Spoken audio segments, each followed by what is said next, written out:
मोहब्बत तो सबके साथ है। उसके बाद आका सरकार की मोहब्बत जिनके वसीला जमीला से ये कायनात बनाई गई, हम दुनिया में आए और मुसलमान पैदा हुए, मुसलमान बनाया।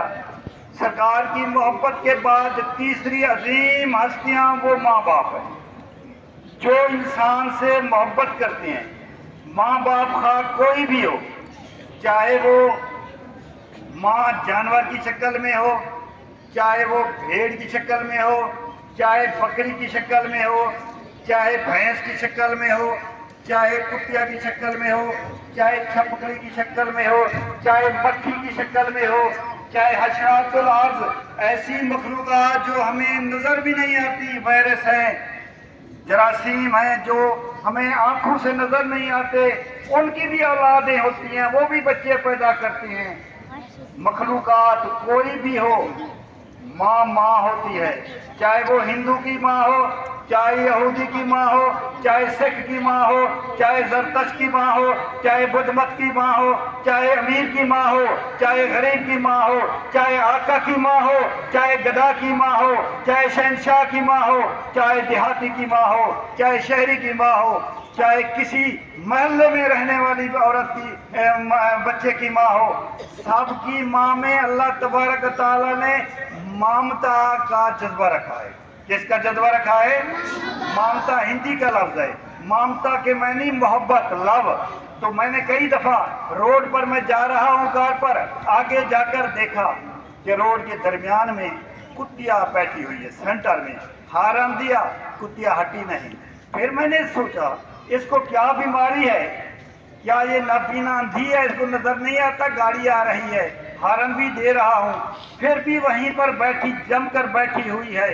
तो जब मैंने गाड़ी रोककर गौर से देखता हूँ तो क्या देखता हूँ, उस कुतिया का बच्चा कुचला पड़ा है रोड के ऊपर, खाल सकिन पड़ी है, उस खाल सकिन के ऊपर कुतिया बैठकर रो रही है। कई दफा हम जिम्मेदार हैं, भैंसें हमारी बहुत होती थी बचपन में, 4 5 6 7 भैंसें होती थी। जब भैंस का बच्चा मर जाता था, मैं ईमानदार से कह रहा हूँ, झूठ नहीं बोल रहा, कि जब भैंस का बच्चा मर जाता था 3 दिन तक वो भैंस चारा नहीं खाती थी, घास नहीं खाती थी, आंखों से हंझू, आंखों से आंसू की लड़ियां बंधी होती थी भैंस की।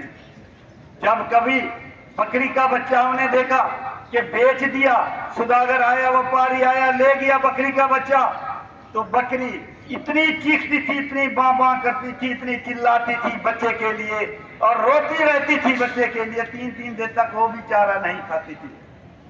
और कई दफा ये भी हमने आजमाया है कि जब भैंस का दूध निकालने का, चोने का टाइम आता था, बार भैंसें ऐसी होती थी जो दूध नहीं उतारती थी।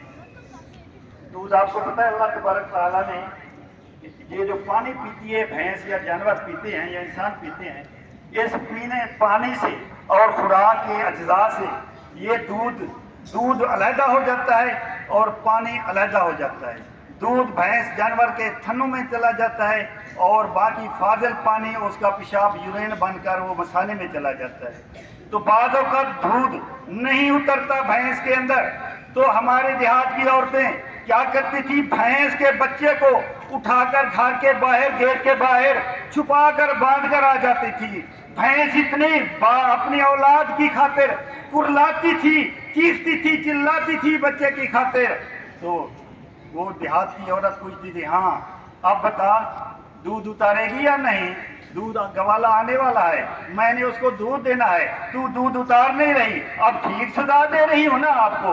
जब बच्चा आंखों से ओझल आता था, वो भैंस औलाद की खातिर इतना रोती थी, चिल्लाती थी कि थोड़ी देर के बाद अल्लाह की रहमत के फरिश्ते आ जाते, आकर भैंस का दूध जो है ना, पानी जहाँ मिक्स होता है, देखिए एक कतरा भी मिक्स नहीं होता दूध और पेशाब का, जहाँ ये फिल्टर हो रहा है, अगर एक कतरा भी दूध के अंदर आमेज़श हो जाए पेशाब की, तो दूध पीने का नहीं रहे। लेकिन अल्लाह का निज़ाम देखिए कुदरत का, वही पानी दूध भी बन रहा है, पेशाब भी बन रहा है। जब भैंस का बच्चा नजर नहीं आता, फौरन भैंस अपना दूध जो ना फटाफट उसके थनों में आ जाता है, उतर आता है। किसकी खातिर? बच्चे की खातिर। तो एक भैंस को मैंने देखा پھر کئی دفعہ میں نے دیکھا کہ یہ چھوٹی چھوٹی مخلوق مرغی ہے، بلی ہے، چھپکلی ہے، یہ بھی اولاد کی خاطر ترس جاتی ہیں۔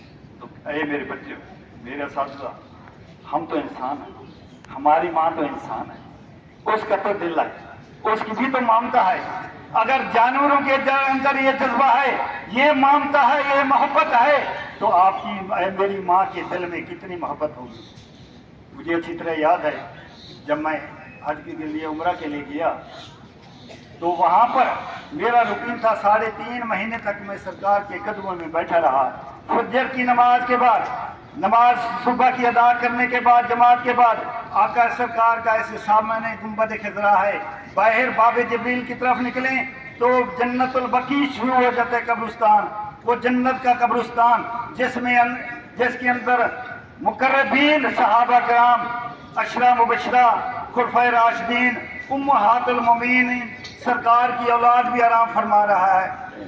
تو میں وہاں کا روٹین تھا، صبح کی نماز کے بعد جنت البقیع کا گیٹ کھل جاتا تھا، جو ہی گیٹ کھلتا تھا سورج طلوع ہو رہا ہوتا تھا، جنت البقیع کا گیٹ کھلتا تھا، تو میں نماز ادا کر کے جنت البقیع کے قبرستان میں فاتحہ کے لیے ڈیلی میرا روٹین تھا، میں جاتا تھا۔ جب جنت البقیع کے گیٹ کے اندر داخل ہوتا تھا، میں ایمانداری سے حلفاً کہہ رہا ہوں، میں جنت البقیع کے قبرستان کو دیکھتا تو مجھے یوں لگتا کہ جنت البقیع کا قبرستان آسمان سے ملا ہوا ہے، آسمان وہاں پر جھکا کھڑا ہے۔